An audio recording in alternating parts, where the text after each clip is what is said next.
Welcome to another episode of Well-Adjusted Mama. I'm your host, Dr. Laura Brayton, and today's guest is Dr. Phyllis Books, coming on for the second time to our podcast to discuss understanding your child's brain. Dr. Books is a wise elder, having been a chiropractor and teacher for 40 years now. She has helped thousands of kids who suffer from dyslexia, ADHD, neurosensory processing disorders, and other learning and behavior issues.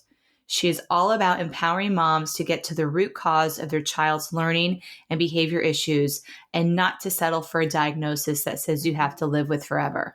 She is a trailblazer in the world of brains, neuroscience, and how we learn best. She has taught on 5 continents and was awarded Outstanding International Chiropractor from her alma mater. Now with COVID, she is making her trademarked techniques available to moms via online and Zoom classes. She says she's flunked retirement twice, and here she is breaking new ground again. For more information, check out her website at drphyllisbooks.com. And for information about the online class for mothers, go to bntmamas.com. Hello, Dr. Books. Welcome to the show. Excited to have you on for round number 2. Thank you so much. I love the idea of round number 2. This is fun. And, it's one of those things where, when you've been doing something for a while, and in your case, decades, you learn that, round 2, round 3, round 4, there's just an evolution of growth that comes from that experience. Absolutely. Absolutely. At this stage, I say, just bring me the really interesting and unusual cases. I love it. And God bless that. And you know what? They always say as a doctor, as a healer, whoever's showing up in your office, you're equipped to help, right? Like if not, they're not showing up. So when you get those tough cases, it's a testament to your ability to work with these really more challenging cases, right? Right. Sometimes you get challenged a little more and you said, I really didn't know I was capable of that. But if you think so, here I go. That's right. That's right. Well, the first episode that we recorded a few years ago, we talked mostly about dyslexia and how you work with kids and adults that have dyslexia. But today we wanted to kind of broaden that and really talk about all of the really cool brain-based work that you're doing, specifically with children who suffer not only from dyslexia, but ADHD, neurosensory processing disorders, and other learning and behavior issues. So let's talk about what do you do and how do you help? And why is this your passion? Oh boy, so many questions. Where to start? Why is it my passion? I'll just start there because I love bringing out the best in kids. I love watching them shine and seeing, as I was a teacher before this, and, for a teacher, there's nothing like when the child's eyes light up and they got it. They got a concept or something. And my daughter says, next to giving birth, like the second best thing is watching a kid's eyes light up when they learn to read, because a whole new world opens for them. So I'm passionate about everybody having a chance because so many children get labeled or judged by appearances, and the appearance is only superficial. That doesn't tell you anything about what the gem or what the unique possibilities that this child has to offer the world. So I like to go behind the labels. I like to go in there and find out who's that little genius in there hiding that doesn't know it's safe to come out yet. So I kind of get to play detective. Right. And it very much is detective. And, with your chiropractic training in general, we're always looking to identify root cause, right? Because labels can be misleading. And even that long list I just gave, there could be multiple root causes, right? So every child's unique and different. And it does require a practitioner who's willing to work a little harder, to dig deep, be a detective, to identify that specific root cause or causes for that child. Yes. Well, how do you do that? How do I? Well, I like to really use a comprehensive approach. So I like to look at the neurological and the structural parts, and I look at the brain development. So that's one section. I have 5 sections really. So the neurological and structural is one. And that's physical. And then we do allergy work. And because so many times the brain can't work at maximum when the when the brain is clouded with allergies or headaches or brain fog or so on. So I want to look at the allergy component.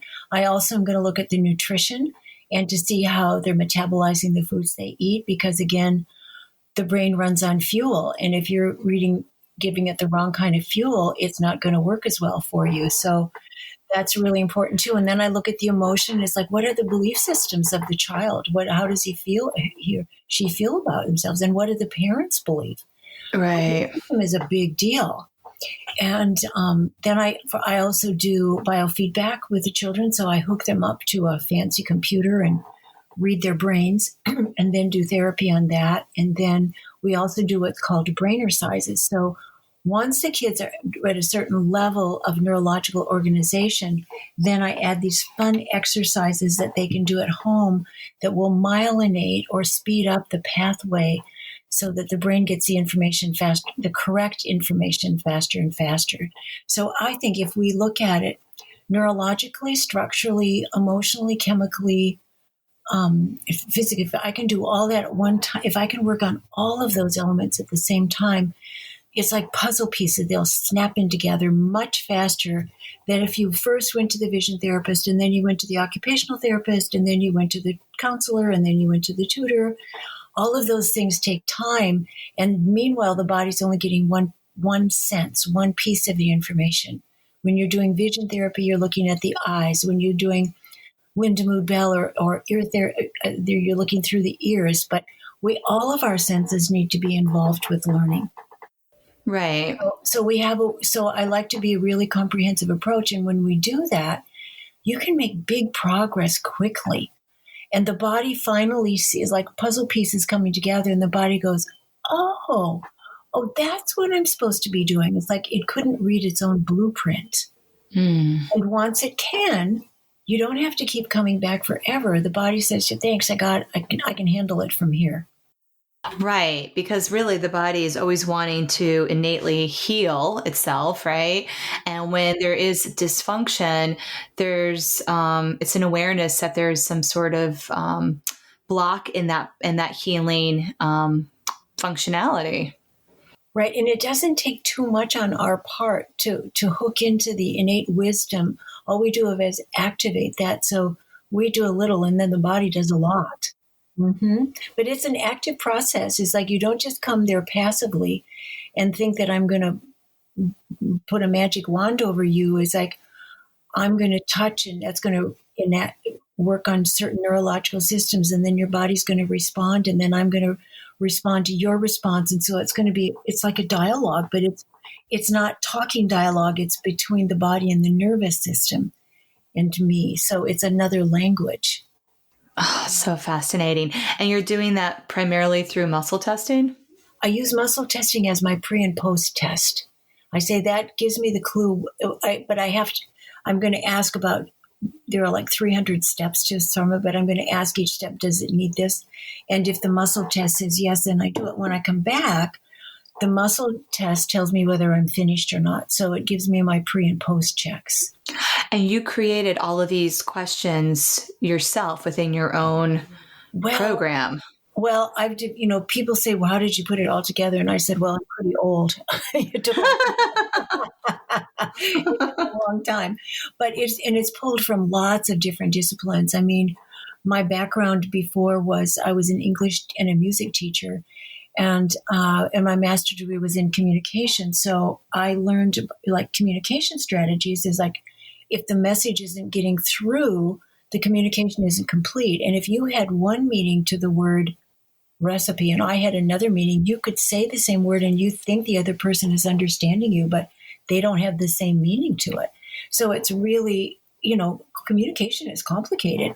And when we look at chiropractic, we're looking at how is the communication going on from the 9 systems in the body? Is the endocrine system talking to the immune system? Is it sending clear signals?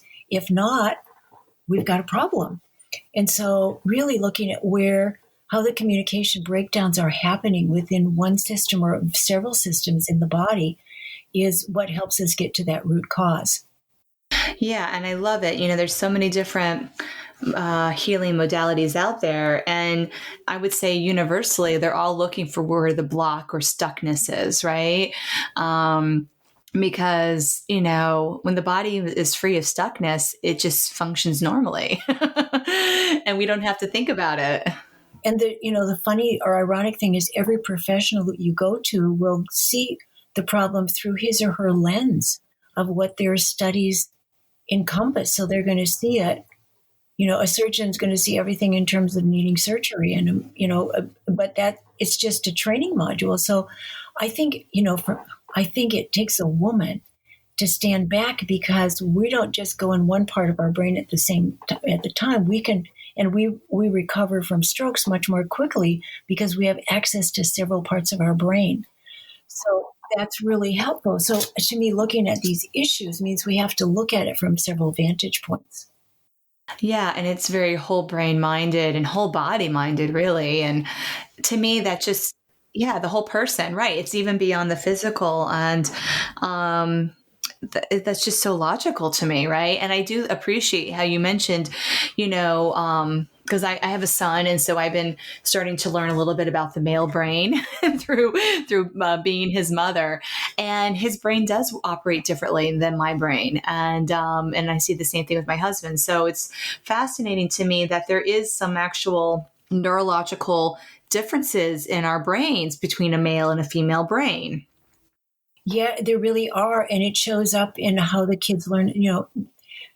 We say that girls are about a year ahead of boys for the first several years in school, neurologically, but because they use their brains differently. Yes.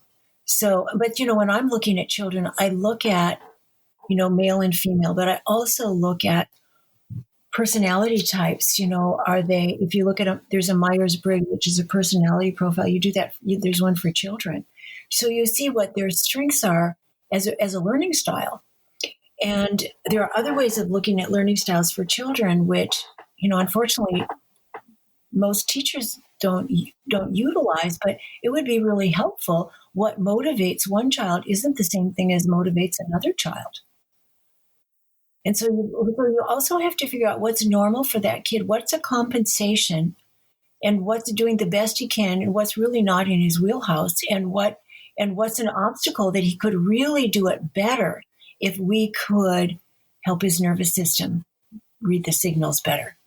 Right. And I think that is really interesting.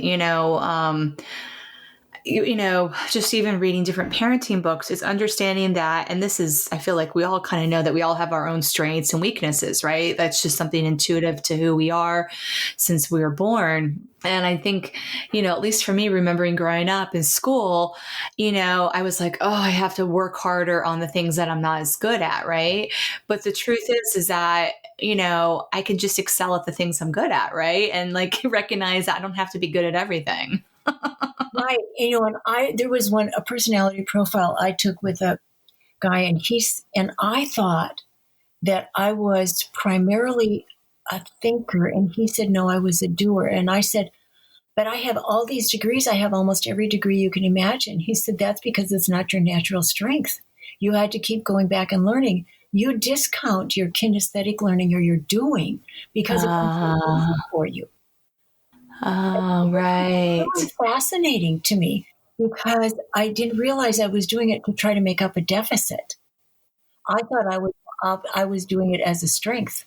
That is fascinating. And I think that's such a good, valid point that the things that are the easiest, are the most natural, we're because we don't have to work hard at it. We just take it for granted. Right. And it's like, oh, well, I'm just really good at this.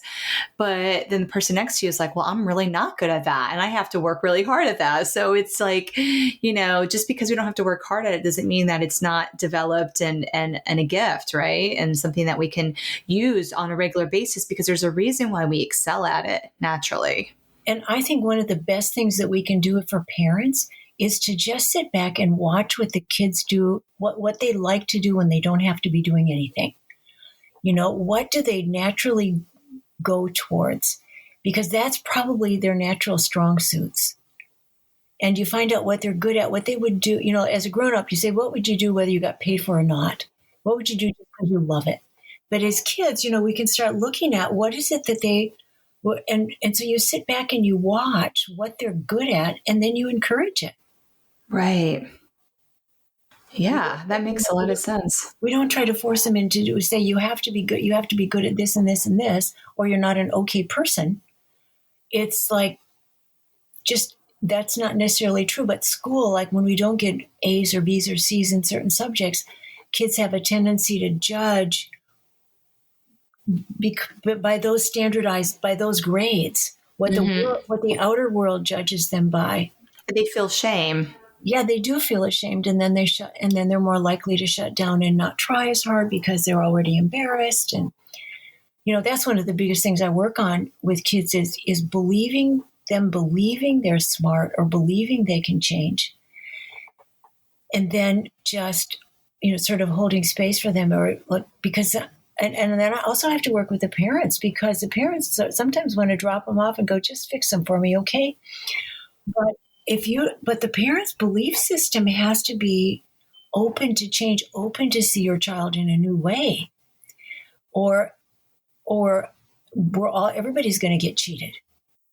Right. And as parents, we're really our child's biggest advocate, right? And we're responsible for helping to support our child in, really fully becoming their purpose, right? Through that first 7 years of their subconscious mind development. Yes. Yes.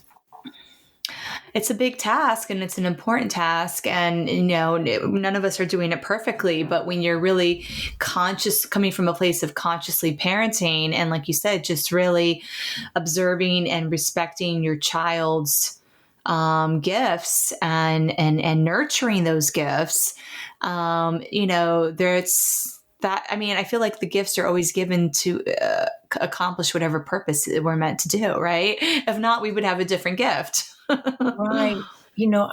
I'm keep thinking about parenting. And the other thing that I think, so if a kid isn't really good at math, or they don't think they're good at something, one of the things that will make them keep studying is what their parents have done. They will role model their parents. And if their parents have stick-to-itiveness or persistence, and they'll go, I'm just going to stay with it, they role model that for the child, and it's really valuable. Right. The same thing with picky eaters, right? Kids are just going to eat what their parents eat. So if you're eating healthy foods, more than likely your child's going to eat the same thing. Oh, that's a really good point, because, oh man, there are so many picky eaters.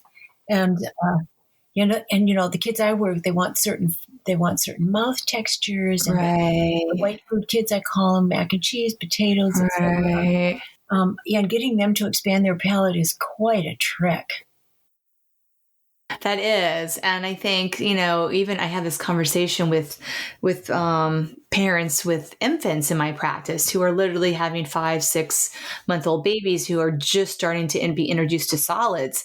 And I know that there's some sensory processing components to feeding, right? Solid food feeding, but there's also very much that palate, development of different tastes, taste buds, and sour and not just sweet. Right. And so when you just feed kids traditionally marketed kids foods that are processed and full of sugar, then of course that's what they're going to crave and want and only want. But if you give kids, fermented vegetables when they're an infant, which my son got, like now he's like, he loves eating those foods. Right. And I think that's just, I know this is harder for parents who already have the picky eater, but it's like, it all goes back to the beginning. And then the kid wants to see you eat it too. So it's not that you're just feeding them healthy foods and insisting that they clean their plate with the broccoli and all the healthy foods, but you're eating that same food. They're like, my son's constantly on my lap wanting to eat whatever I'm eating. Like, he's like, one bite for you, one bite for me. Uh-huh. I think about, we have sweet, sour, but they're like 6 different tastes. Right. They're all in different places of our tongue. So we all come with that. But what you're exposed to is what then you dominate. And it's the same thing with language. A child it's hard to reproduce a sound you haven't heard. But when little kids can learn languages so easily because their ear is so open, after the age of 10, it's much harder to learn a language. But in the beginning, all languages are available to children. and you might hear those sounds coming off of them, but what they hear is what they're going to replicate. Right. Yeah. They're just little models. So I know one of your big passions is really specifically empowering moms to help their child heal. And this requires a very specific type of mom who's willing to do some work to help her child heal and not just be almost like dependent on the doctor to do the work here, right? I mean, it requires a lot of home care. It's very, a lot of diligence, a lot of perseverance. Can you talk a little bit more about that? I would love to. I will start by saying the example of when people say, "Oh, I don't have time to cook." We stop and eat. We carry out food because we don't have time to cook it, and I think that's a habit. And like one of the things I train people on is to do your grocery shopping on Saturday, prep all the food Saturday afternoon or Sunday, and in 2 or 3 hours, and you're done for the week. It is much faster than stopping at fast food places and so on. But it's a different thinking process. And so the thing with moms, because of COVID, I started seeing if I could train moms to do some of the work that I do at home. And it's very possible. But it takes a certain kind of mother. It takes a mom who has made her children a priority, who is like the people who go without a second car because they want to put the money in the kids' education. I see this with a lot of homeschooling moms. It's a choice. And so you're choosing to invest time in your child now so that you won't have to later. And so investing time in your now, like if you were like this class, I have books, Therapy for Mamas. So I teach you how to do the work. I give you, there's a little textbook and there are videos, and then we do Zoom classes so we can practice. But I mean, you have to practice. It's not drop them off and I fix them. It's like, let me show you how you can do this yourself. So that you have to do hands-on work. And so you just set aside like 30 minutes a day that you're going to devote to practicing this with your child. And, in 3 months, you've got the program done. So it's a certain amount of discipline that a mom has to have. And not in fearless, just really her intention is she wants to help bring out the best in her child.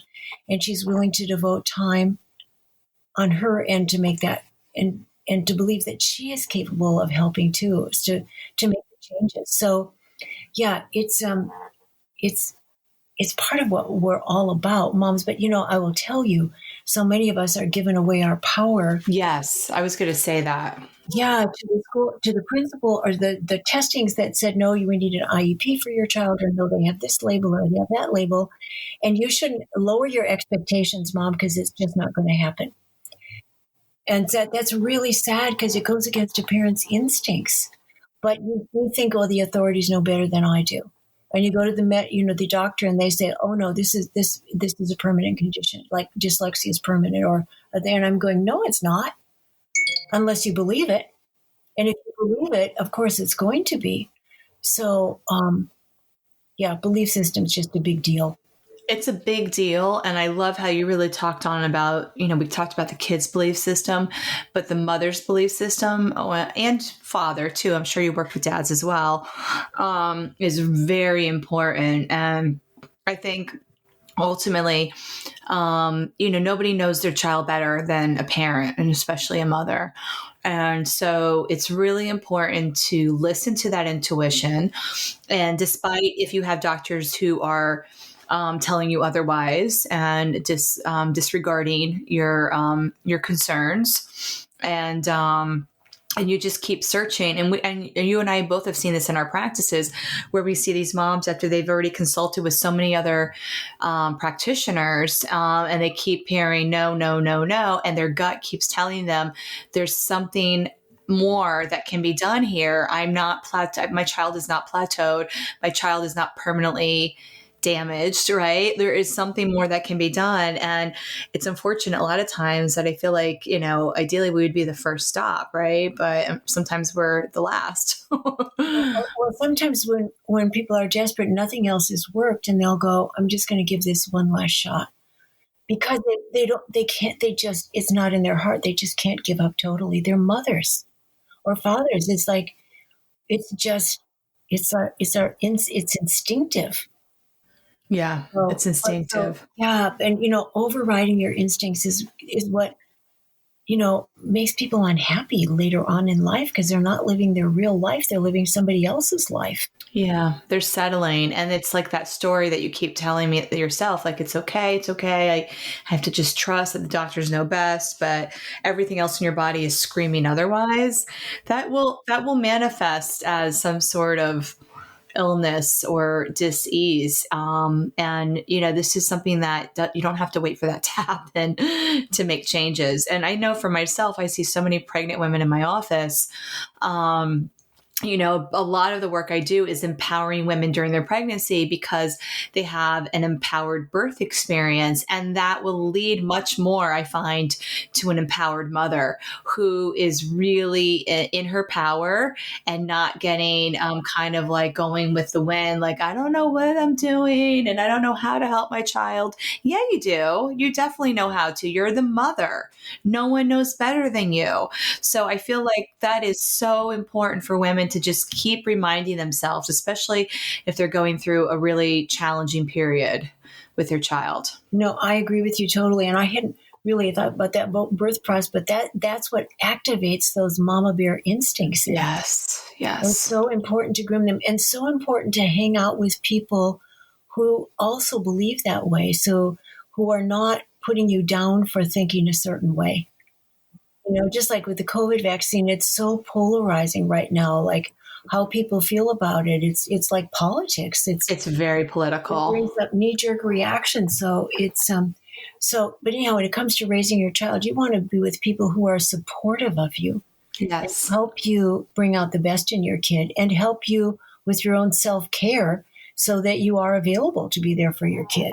That's right. And I would say really that's being respectful, which I know sometimes even with marriages that can be challenging if mom and dad aren't always on the same page about, allotting time and finances towards helping their child. And so, these are tough conversations sometimes, but it all does boil down to communication and, the mother being like, listen, like you said, I'd rather spend this money on my child's health than go on a vacation or buy another car or whatever, like where do we need to cut back to make this happen? Because what's more important than health? One of the conversations that I sometimes have with the parents too is, especially the mothers, is the mother operates from her heart and wanting to do what's best. And the daddy says, give me the double-blind studies or prove to me before I fork out any money that this is worth it. And it's very, they come from very different, again, a different way of thinking, a different mindset. But more and more, I coach the mothers to go, look, I so appreciate what you're doing and how you help us financially and how we do all these things. But my job as the mother is to trust my instincts. And that's how I do my job best. And I would really like your support. So if I think something is good, please, this is my specialty. You do your specialty and I'll do mine. Right. Wow. Very well said. And I think, that's what it boils down to. And this is something that you don't have to go to school to learn how to be intuitive. You don't have to get, any degrees. You don't have to work on Wall Street, right? Like this is just born in us as women. And the more we tap into it, the more we trust it, the more it expands. Exactly. If you look at tribal, in different cultures, they so trusted their instincts. As we got educated, we go into our brain and we think we can just think everything through. And it's really dishonoring sometimes to the whole intuitive process. It does. And I would say that, there's a lot to be said about, even the way those women were birthing and parenting. And it was just they weren't feeling like, oh, I'm being judged on Facebook by my peers or whatever. It was just like, this is what we do. And it was just everything was just very natural. And intuitive. And I think, that word keeps coming up, but that's really what it boils down to. When children are having dysfunction in how their neurology is working, they need mother's intuition more than ever. Absolutely. And that means mommy needs to come in for chiropractic care too, because so mommy's intuition is fully available so that the nerve supply is getting where it needs to so she can make good decisions. And I say for men too, when you've got a big business decision, come in, make sure that when your head drops into your heart, that's a good place to make a decision from. Not just your head or not just your heart, but when they two are in agreement, then you're doing the right thing. Oh, that's so true. And that is best when your spine is in alignment because the nervous system is optimized.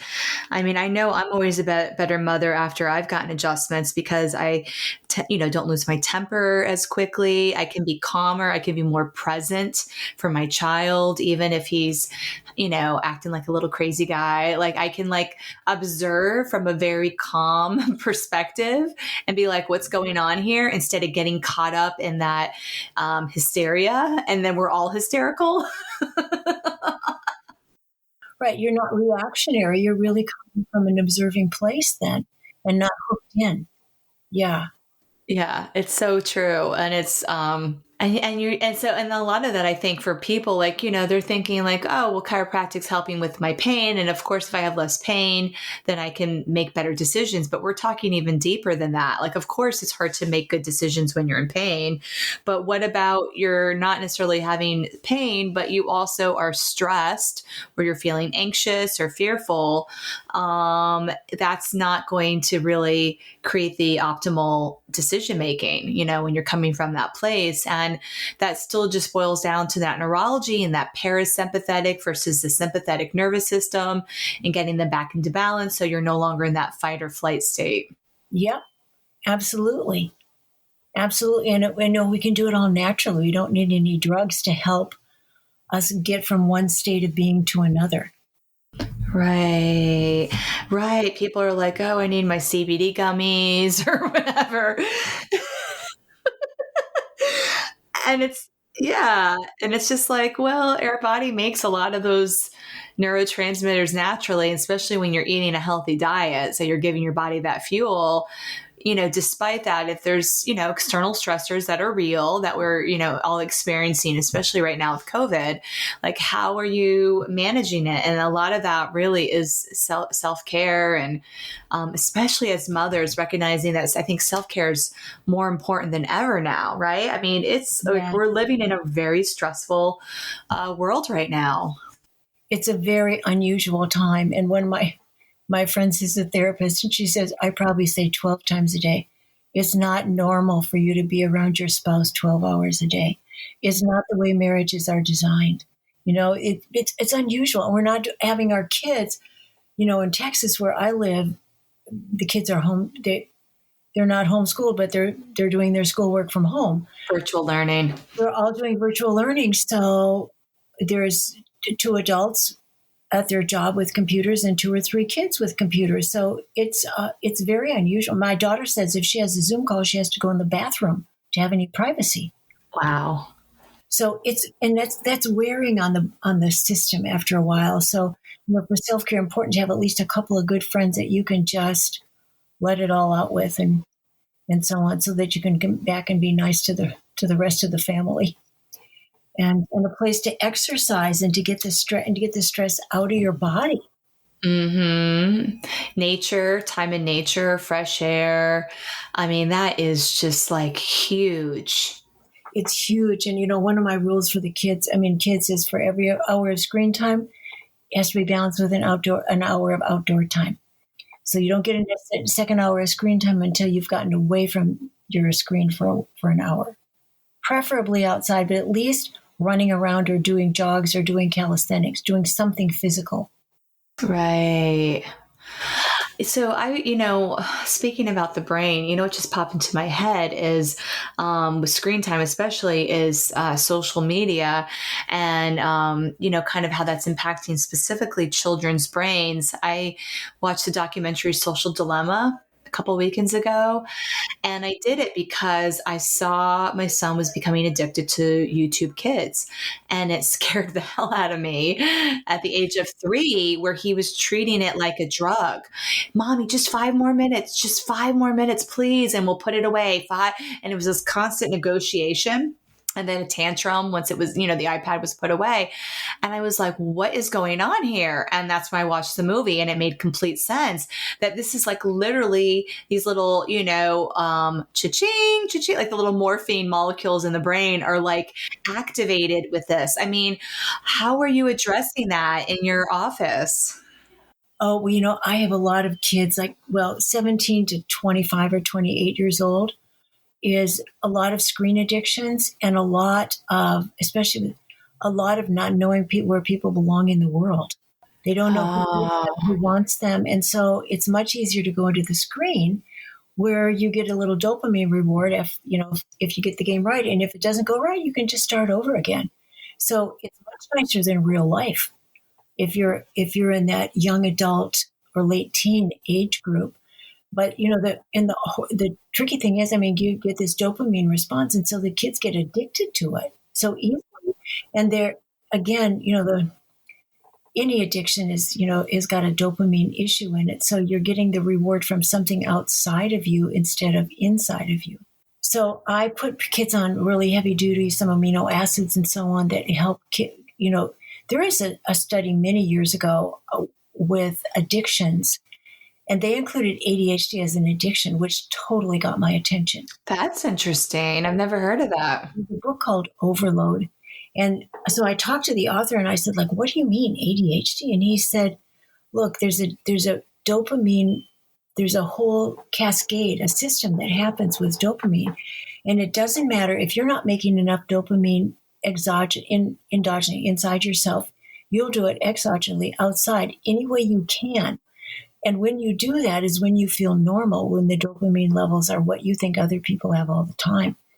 So it can be sugar addictions or work addictions or, all kinds, or ADHD, because it's a dopamine cascade. Your body's not handling the dopamine correctly. It's not getting enough.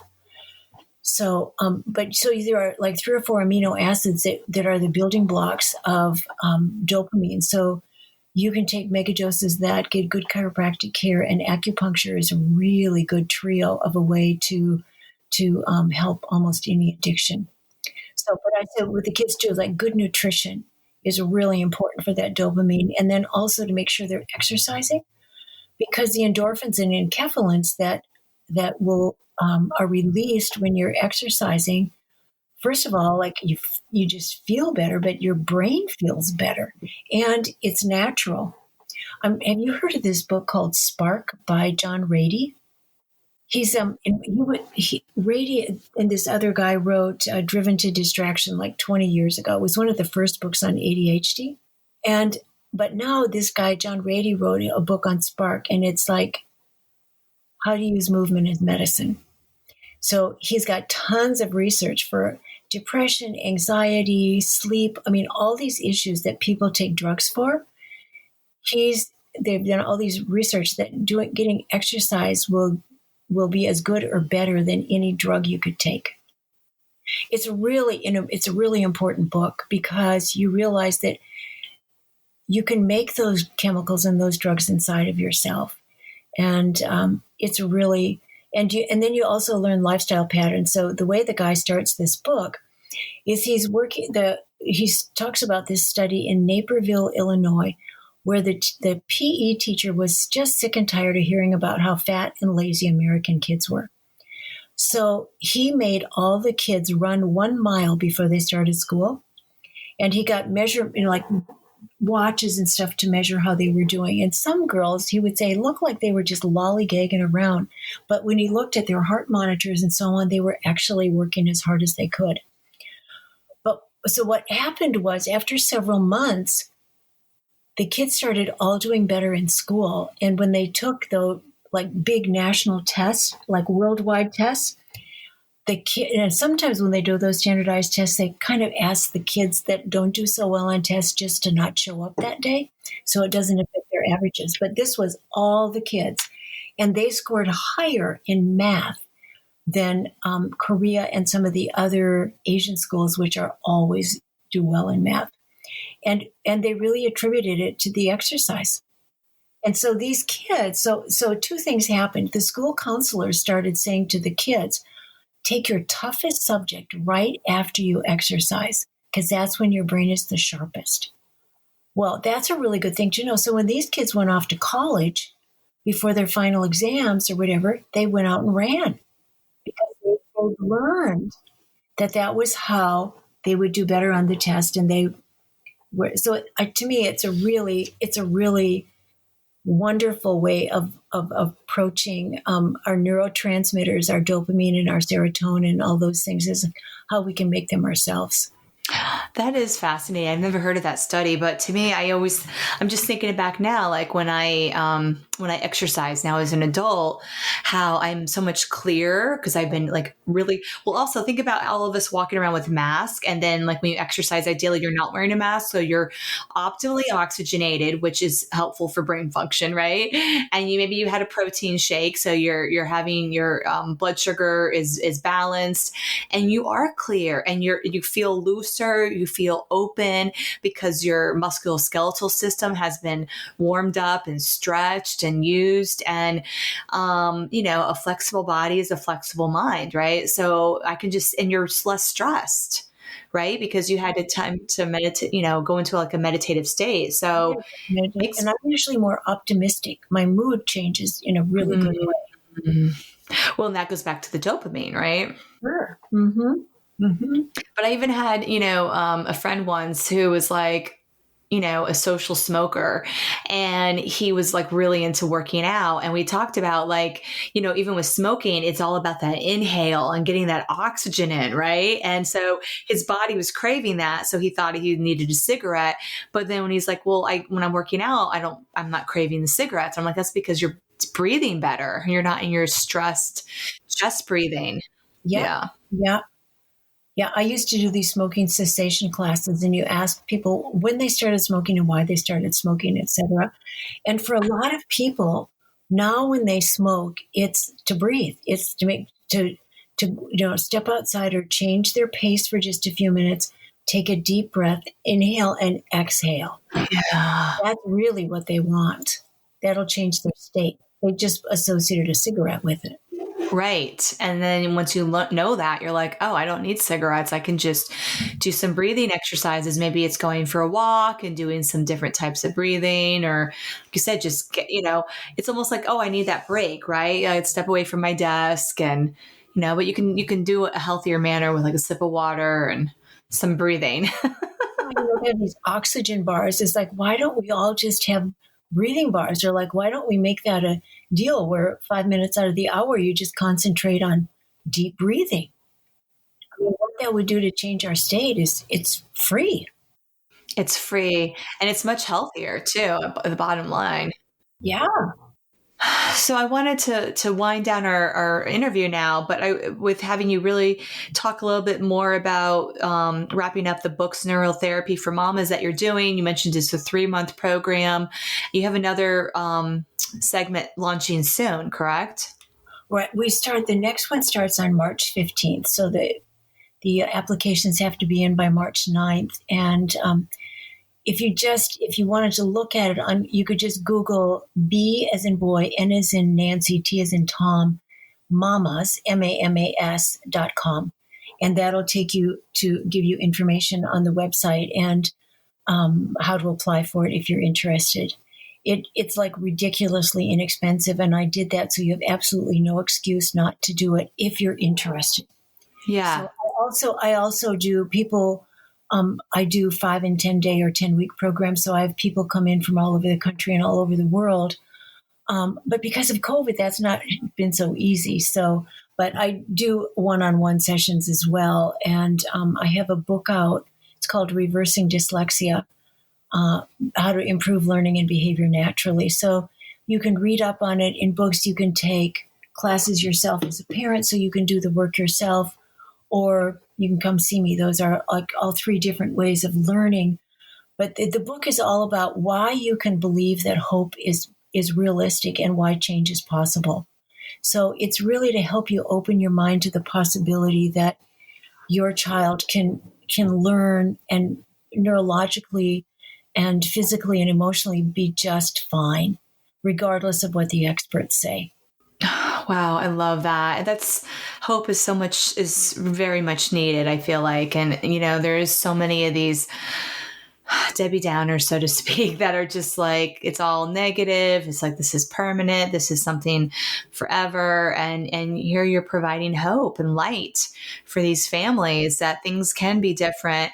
And, for it to be different, it requires action because you have to have, you have to do things differently to get a different response, right? Even, Einstein taught us that. So it makes perfect sense. One of the nice things about the classes too is that there are other mothers who think the same way, who also really want to help their kids, really have been through some struggles, and they want to be with other moms who understand their position. And the feeling of community that people get is like one of the things that mamas just desperately want and need. And with COVID, you can't practice with just anybody and everybody, but with these moms, it's like you just have something in common. There's just a really nice heart connection that happens within the group. And we have a Facebook group. And so you can keep asking questions, and it's a lovely way to be that you can be proactive. And like I said, it doesn't cost much. So it's just a really great time to do it. And I think if you're the kind of mom who'd like to, we'd just love to have you in there. And if you want fast action, that's available too. You just come see me. Right. Yeah. If you want to fly to Texas, no problem. But, I think the community aspect is huge. And I know that's something that I've really been missing out of, with COVID. I just feel much more disconnected than ever from other women, especially like-minded women. Well, and especially when you've got a kid with issues, it's like, it's just is an extra thing that you have to deal with. And a lot of times it creates stress in the family because it's not just the child. The whole family is affected one way or another by one child's issues. And so it's nice to be able to just help the whole family dynamics this way. Yeah. Totally. Awesome. Well, Dr. Books, I'm so grateful for you taking the time to come on and share your passion and wisdom for supporting children's brains and supporting the whole family dynamic. Well, thank you very much. I'm so glad you're doing what you do too, because mamas and kids, we are, and our kids are our hope for the future. So like I said, I can't retire yet. There's so many great kids out there that I want to meet. Totally. We still need you, Dr. Books. Thank you again. You bet.